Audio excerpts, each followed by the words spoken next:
Parce que moi, j'ai pas eu, je dirais déjà dans le parcours d'entrepreneur, j'ai pas eu l'esprit d'entrepreneuriat. Enfin, je me suis pas dit je vais créer une boîte à 22 ans, même si j'étais déjà entrepreneur malgré moi, parce que j'avais un pote qui avait la fibre là-dedans, mais le mec était en CDI aussi. Mais tu vois, il me poussait un petit peu à rentrer dans ses projets parce qu'on était potes, tu vois. Et au final, je suis tombé un peu dedans comme ça. Mais réellement, bon, si tu veux, je faisais ça à côté de mon taf, tu vois. Et je pourrais pas dire que j'étais en prise de risque énorme, puisque c'était pas, il n'y avait pas vraiment d'investissement financier. Il y avait un investissement en temps, par contre, qui était énorme. Parce qu'à l'époque, je faisais du marketing sur. En gros, je bossais dans le hip-hop, je bossais sur le marketing, tu vois, de plein d'artistes qui sont très connus. C'est moi qui tenais les Skyblog, les MySpace, les Facebook et tout le bordel, mais c'est aussi moi qui les faisais tourner au niveau vues, etc. Et, mais c'était pas un business, si tu veux, qui était une grosse prise de risque, mais en temps, c'était énorme. Mais tu vois, la prise de risque où là, je l'ai vraiment prise, moi, c'était, ouais, on peut dire à partir de 25 ans. Ouais, 25, même 25, je commence un peu à prendre des risques, puisque là, je commence à, en fait, à prendre des crédits à la banque. Donc, tu prends des risques, hein. Tu prends des crédits, t'en prends un, t'en prends deux, t'en prends trois, etc. Et puis, bah, voilà, je négocie des biens, je commence à rentrer dans l'IMO. Mais c'est vrai que le fait de, à cette époque, bah, au début de la vingtaine, je pars de chez mes parents, donc c'est toujours une prise de risque, mais mineure, je dirais, quand tu as un taf. Mais tu vois, je pars de chez mes darons, et au final, euh, j'étais pas casé à ce moment-là avec une meuf, donc je me suis lancé dans l'IMO un petit peu comme un fou. Euh, En fait, ouais, parce que je voyais une route, je me dis, bon, de toute façon, je commence à maîtriser le sujet, et donc j'y vais, j'y vais, j'y vais. Mais c'est vrai que si j'aurais eu, bah, je te parle même pas d'un gamin, je pense pas que j'aurais acheté peut-être autant de biens en si peu de temps, et puis même avoir même le temps de faire, tu vois, rénover un bien, le vendre, mais aussi le louer pendant ce temps-là. Ben, en Enfin, fait, si tu veux, la difficulté quand tu es en couple et que ça te demande un investissement financier, donc tu te mets en danger toi et potentiellement tu mets en danger la femme qui partage ta vie, et un investissement en temps, en fait, tu te rends compte que quand tu fais un choix professionnel en tant qu'indépendant, quelqu'un qui est à son compte, le choix, il doit être fait en commun accord, entre guillemets, avec elle. C'est-à-dire qu'elle, il faut qu'elle soit OK pour t'accompagner là-dedans, parce qu'elle sait très bien que bah, tu seras moins présent à la maison, tu seras c'est plus ça. stressé, il y aura plus de dangers, etc. Et en fait, moi, je serais con de dire c'est impossible et c'est pas une bonne idée. Pour moi, c'est une bonne idée, mais il faut avoir une femme, et il y a des femmes qui ont cette typologie d'être le soutien, d'être le pilier d'hommes qui entreprennent ou d'hommes politiques. Si on se penche un peu quand même sur les grands businessmen ou les grands politiciens, etc., on se rend compte dans les biographies ils ont toujours une femme derrière qui est un petit mélange entre le pilier, entre la muse, entre un peu Mm. la mère. Il y a ce côté rassurant, mais il faut que la femme, en fait, il faut la choisir vraiment aussi par rapport à ça, il faut qu'elle ait envie ou il faut qu'elle ait la typologie de la nana qui ait envie d'avoir un mec qui ait une certaine puissance. À partir du moment où la nana, elle a envie d'être avec un mec qui a une certaine puissance, qui soit la puissance politique ou la puissance financière pour un entrepreneur, enfin les politiques, généralement, ils ont les deux. Mais si elle a soif de ça, au contraire, elle va te pousser. Moi, ma femme, elle m'a énormément poussé. Ma femme m'a jamais bridé dans tous mes choix business. C'est très rare où elle m'a dit là, tu déconnes et tu vas trop loin. C'est-à-dire que elle, dans ce que j'ai fait, elle aurait été même encore plus loin. Ah ouais, ouais, je vois ce Ah que ouais, tu veux dire. elle m'aurait poussé à prendre plus de risques, à faire des trucs des fois de manière un petit peu plus, un petit peu moins dans les clous. Parce que elle a dans ce tempérament-là et c'est familial. Son père est comme ça, sa mère est comme ça. Les, les hommes dans sa famille sont des hommes de pouvoir, de poigne. Son père était dans l'armée et gradé, donc forcément. Et en Mm. fait, ben derrière, ils ont toujours eu des femmes. Elle a toujours vu ce modèle-là de la femme qui est le pilier, le soutien d'un homme qui a beaucoup de responsabilités. Et quand il rentre chez lui, ben, il lâche ses affaires, il lâche sa veste et il a besoin d'une femme qui soit là pour apporter une douceur, un réconfort, pour contrebalancer avec l'agressivité de sa journée. Et si on trouve ce genre de nana, c'est une force énorme parce que quand tu commences à douter que tu rentres chez toi, que tu es tout seul, tu restes seul avec tes doutes. Quand tu rentres chez toi et que tu as une nana qui comprend ce que tu traverses, qui t'encourage, qui te pousse et qui amène la douceur, la féminité là-dedans, ah ben, ça te rebooste beaucoup plus vite que tout seul. Ouais, donc ce genre de femme, c'est finalement un profil de femme, je dirais, bah, typiquement, où toi, tu peux attendre d'elle qu'elle peut être une mère, en fait.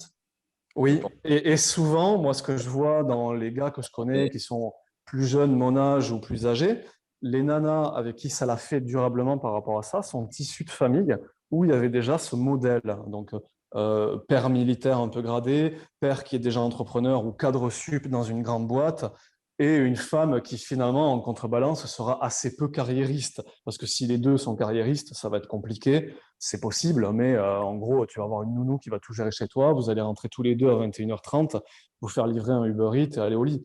Mais si vous avez une nana qui est assez peu carriériste, qui s'en fout ou qui veut avoir un job un peu peinard et qui est issue au niveau de son éducation, de sa famille, d'hommes comme ça, de pouvoir à poigne et qui ont vu ce modèle-là autour d'elle, vont le reproduire beaucoup plus facilement. On reproduit très souvent nos schémas familiaux.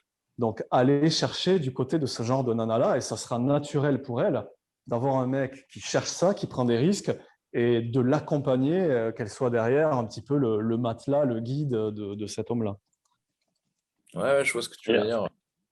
comme on dit, à chaque grand homme, il y a une grande femme derrière. Enfin, un truc comme ça. Je suis pas le meilleur pour Bien les souvent. expressions, mais, Non, mais c'est vrai, hein, cette expression, elle existe, et je mais c'est pense que vrai, c'est je une pense, hein. force. Ouais. Ouais, ouais, tout à Si fait. après vous avez une nana casse-couille qui vous fait des scènes parce que vous rentrez trop tard, etc., qui ne comprend pas cet esprit-là, là, nécessairement, ça va être un handicap pour vous parce que vous allez vous fader Mm. votre journée qui est difficile et le soir, vous allez vous taper des emmerdes. Mais si vous avez une femme qui, depuis toute petite, a été élevée dans ce genre de milieu familial-là, avec des hommes à responsabilité, en fait, pour elle, c'est hyper naturel parce que si elle a été épanouie, heureuse dans ce modèle familial, elle va retrouver chez toi un petit peu le modèle familial, le père, la mère qu'elle avait chez elle. Et c'est vachement plus fluide. Aller faire les fêtes militaires et baiser les filles des colonels. Bon, après, tu peux avoir aussi des problèmes, mais c'est par exemple un excellent terrain de chasse, vraiment. Merci pour les conseils, Silvio.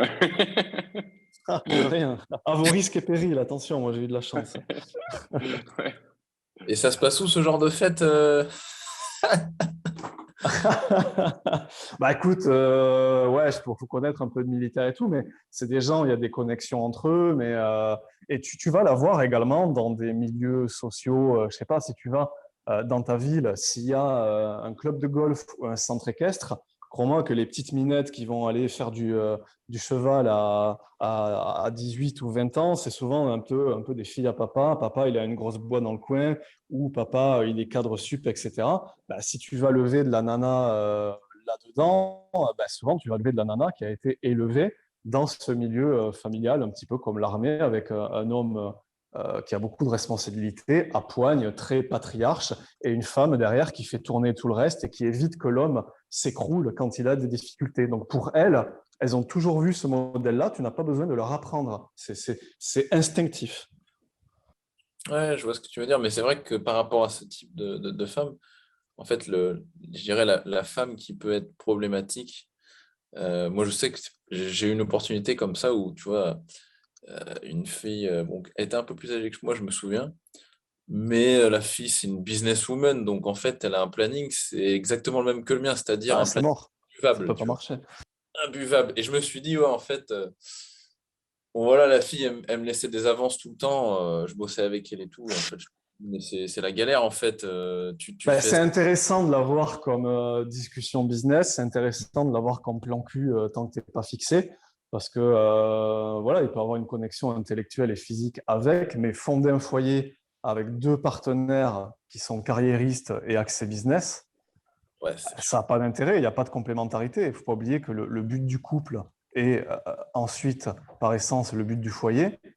Un couple, le but, c'est la complémentarité. Si les deux, ils sont dans la même énergie, qu'ils ont le même rythme et qu'ils font la même chose, ouais, les victoires, elles seront peut-être multipliées par deux, les défaites aussi, Mais c'est cette complémentarité qu'il faut. Donc, il faut trouver une louve, entre guillemets. Ouais, non, mais c'est clair, hein. Et d'ailleurs, cette fille-là, je me souviens, elle s'est mise avec un mec, tu vois, qui était, je sais pas, une heure, même peut-être 3 heures de chez elle, mais qui était en Croatie. Et le mec, si tu veux, tu sais, c'est le mec tradi, etc. Et il lui dit, bon, bah voilà, tu sais, ils étaient bien ensemble et tout. Puis, bah, après, la question, c'est un peu, c'est quoi la suite? Et puis le mec lui dit, bah en fait, bah, moi, ce que j'attends de toi, c'est que tu sois femme au foyer. Enfin, voilà quoi. Et la fille, si tu veux, elle générait, peut-être, elle génère, je sais pas, entre 80 100 000 euros par an. Et le mec, lui, il fait 8 000, tu vois. Et c'est le mec qui lui demande ça. Et Ah la fille ouais. elle dit, non, mais en fait, t'as pas compris. Moi, je peux pas faire ça. C'est mort, quoi. Et donc, le truc s'est cassé. Le couple s'est cassé comme ça. Parce que la fille, elle dit, moi, je peux pas. En fait, tout ce que je fais, ça Du marche. coup, le plus triste, c'est pour les profils féminins de ce type-là, hein. Pour elles, ça va être vraiment compliqué parce que Ouais. va trouver un mec avec qui tu vas te dire, bon, de toute façon, on est carriéristes tous les deux, donc on va faire une croix sur le fait de faire des enfants. Parce que si c'est pour faire des enfants, rentrer à 22 heures, les laisser à la nounou toute la journée, ils sont déjà, enfin, ça n'a pas de sens. Ouais, non, mais Donc en fait, cette complémentarité, ou sinon, il faut qu'elle trouve un homme qui veuille endosser soit le rôle d'homme au foyer, bon, c'est ça. libre à Ah, lui, ouais. ou le rôle du mec qui soit peu carriériste, c'est-à-dire qu'il ait un boulot. Moi, ma conjointe, elle bosse, hein, mais elle a un boulot, on va dire, elle bosse 6 mois par an, elle a des horaires hyper soft qui sont vraiment adaptés à la vie familiale. Donc, elle n'est pas carriériste, elle aime son métier et tout, mais financièrement, elle ramène beaucoup moins et elle est heureuse comme ça. Mais dans l'autre sens, je vois pas comment ça peut marcher en fait. Ah non, mais c'est ça. Et d'ailleurs, la fille en question, elle est justement un peu en stress parce que tu vois, elle arrive tranquillement vers ses 40 ans et bah, elle se dit putain, il faut que je fasse des enfants, tu vois. Enfin, elle a quand même cet instinct, tu vois, maternel, tu vois, même si c'est une Ouais. businesswoman. Et ça la travaille tout le temps. Et elle s'est, enfin voilà, là, elle s'est mise avec un mec. Bon, je préfère pas aller trop loin parce que c'est voilà, dans le milieu du crime, tu vois, mais le gars, voilà, elle a pas trop de choix en fait en mec. Elle peut choisir un peu ses mecs, mais si tu veux, Ou faut qu'elle trouve un rentier. woman, tu vois. Ouais, faudrait qu'elle trouve un rentier. Ça, c'est le bon truc. Et il faudrait que je lui dise Ouais. ça. Parce qu'il n'y aurait pas en fait le problème d'écart social, c'est-à-dire que la nana qui va ramener 10 fois plus que son mari, c'est quand même super mal admis pour la femme et le mari, je ne sais pas au bout d'un moment s'il va bien le vivre. Alors que si elle trouve un rentier, le mec, il aura du temps libre, il aura une puissance financière, donc il n'y aura pas un déséquilibre Ouais, entre eux vraiment, et carrément. ça peut être jouable. Donc il faut que tu lui trouves un rentier. Ouais, c'est pas con ça. C'est pas con. Tu vois,